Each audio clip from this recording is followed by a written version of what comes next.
네, 안녕하세요. 휴먼시아 치과 박현창 원장입니다. 음, 오늘은 자연치 살리기에 관해서 한번 이야기를 나눠볼게요. 이 환자는 보시다시피 2024년 2월 13일 날 내원을 하셨고요. 처음에 이렇게 치아가 갑자기 보철을 했는데 부러져서 당황하시면서 오신 거예요.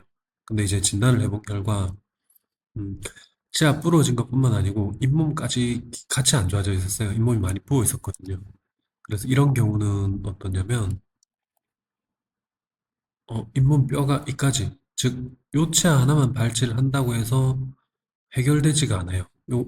이전 영상에서 말씀드렸듯이 이걸 발치해도 이쪽 치아가 있는 이 면까지는 뼈를 올릴 수가 없거든요. 이쪽 면은 뼈가 아니기 때문에 뼈를 붙일 수가 없어요. 따라서 이 밑으로 임플란트를 심어야 되는데 머리 형태라든지 이게 상당히 조금 복잡하게 됩니다. 따라서 이걸 발치를 하고 요것도 은들은들 하는 상태였어요. 그래서 둘 다 발치를 해서 둘 다 임플란트를 심을 수도 있는 게 있습니다. 그게 틀린 치료 계획은 아니에요.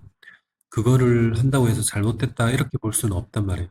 단지 이제 환자분이 계속 오시던 분이고 또 저에게 이제 어, 원장님 뜻대로 한번 치료를 좀 맡긴다고 알아서 해달라고 부탁드리는데 저는 보통 치아를 좀 살리는 걸 좋아하는 편이기 때문에 치아를 살리는 쪽으로 유지를 해봤습니다.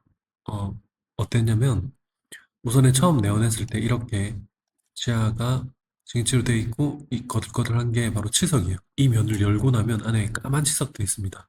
그리고 우선은 탄력복으로 결정했고 이 면을 깨끗이 정리하고 뭐 소독, 재생주사 그리고 어떤 뭐 PRF라든지 여러 가지를 이용해 보기로 했어요. 이 뼈를 최대한 한번 유지를 해본다 이렇게 생각하고 들어갔습니다. 들어가서 치료를 했고 음, 처음에 상태는 이렇게 됐어요. 이렇게 부러져 왔죠. 많이 부어 있어요, 사실은.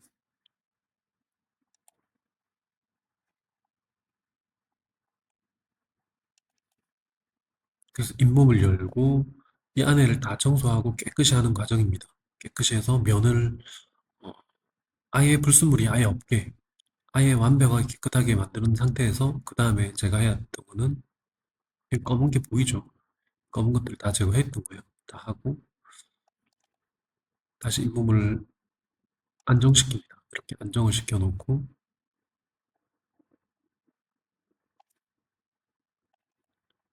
이제 기둥을 심고 머리를 만듭니다. 머리를 만들고 보철을 하더라도 여기까지 보철이 머리가 들어가면 금방 부러지기 때문에 어, 요 밑에 보철머리가 이 밑에 있는 치아에 걸쳐지게 우리가 잇몸을 일부러 좀 내려줘야 돼요. 내리고 요런 작업을 좀 필요해요. 그렇게 하고 나서 임시치아를 넣습니다. 임시치아 넣어서 어느 정도 잇몸이 더 안정이 되면 최종 보철이 들어가고 있고요. 이게 이제 2024년도 3월 달에 처음에 오신 날짜가 2월 달에 2월 14일 날 이때부터 3월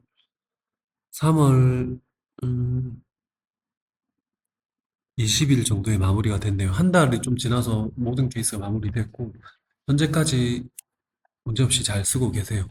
물론 이제 교합이라든지 잇몸 관리를 제가 계속 하고는 있어요. 하고는 있는데, 환자분도 조심해야 되는 걸 알고는 계시고, 그래서 치료라는 게 딱 100% 정답이 있는 것도 아니고, 환자의 성향이랑 치료 컨셉, 그리고 원장님의 어떤 그 컨셉도 영향을 주는 것 같아요. 서로서로 이제 그게 잘 맞을 때는 좋은 효과를 내는 것 같습니다. 그러니까 이런 치료가 사실은 어렵고 이런 거를 내가 뭐 할 수 있다 이런 걸 얘기하는 게 아니라 누구든지 할 수 있어요. 할 수 있는데 단지 어떤 데서 차이가 나냐면 어 이거를 내가 책임질 거냐 안 질 거냐 이 부분에서 좀 갈리는 것 같아요. 사실 이런 재활을 치료하는 거는 의사 입장에서 좀 부담감을 안고 할 수밖에 없는 치료란 말이에요. 그렇지만 어 그냥 발치를 하고 이런 치아 같은 경우는 부담감을 가질 수밖에 없어요. 그렇지만 그냥 발치를 하고 임플란트를 하는 거는 의사 입장에서도 편해요. 편하지만 조금 살려볼 수 있는 케이스지만 조금 편하게 가고 병원 입장에서는 조금 아무래도 수익이 좀 더 나고 이런 부분이 있어요. 근데 음, 여튼 그렇습니다. 이 치아를 이 정도까지도 살릴 수 있고 아직도 잘 쓰고 있고 그 와중에 왼쪽 위에가 잇몸이 되게 안 좋아서 왼쪽 위에 임플란트를 들어가셨어요. 그래서 중간중간 계속 관리를 하고 제가 체크하고 이렇게 해가면 크게 문제되지는 않습니다. 뼈가 없어서 이런 건 아까 이전 영상에서 보신 분은 아시겠지만 뼈 이식이 당연히 필요하다 이렇게 보이죠. 뼈가 이만큼 없기 때문에 이거는 들어 올리는 뼈 이식이 필요하다 이렇게 생각하시면 될 것 같아요. 뼈를 이렇게 넣어준다 이렇게 생각하시면 좋을 것 같고 그래서 오늘 내용은 뭐냐면 어, 자연치를 어느 정도까지는 살릴 수 있다. 생각보다는 많이 유지를 할 수 있다. 그리고 그걸 유지하는 거에 대해서 환자 본인도 조금 이 치아는 내 무릎으로 치면 내 무릎이 약한 무릎이기 때문에 이거를 보호해주면서 써야 된다는 인식이 있는 분들이면 사실 술자 입장도 되게 의사 입장에서도 되게 편하게 접근할 수가 있어요. 같이 이거를 보호해가면서 오래 써보자. 그렇지만 어느 정도 생활은 되시겠지만 완전히 예전에 건강했던 때 20대 무릎처럼 되진 않을 거다. 이러면 로보트 다리를 안 써도 된다는 말이에요. 그래서 그런 부분에서 조금 생각을 한번 하시고 자연치 살리는 것도 고려를 해보셨으면 좋겠어요. 그래서 무조건 발치보다는 내치아 살리는 가능성도 있고, 하지만 조금 더 튼튼하게 그냥 내가 좀 귀찮다, 좀 약간 그래도 팍팍 씹어야 된다. 이러면 발치를 하는 것도 더 나은 선택이 될 수도 있을 것 같아요. 예, 감사합니다. 구독, 좋아요 부탁드릴게요.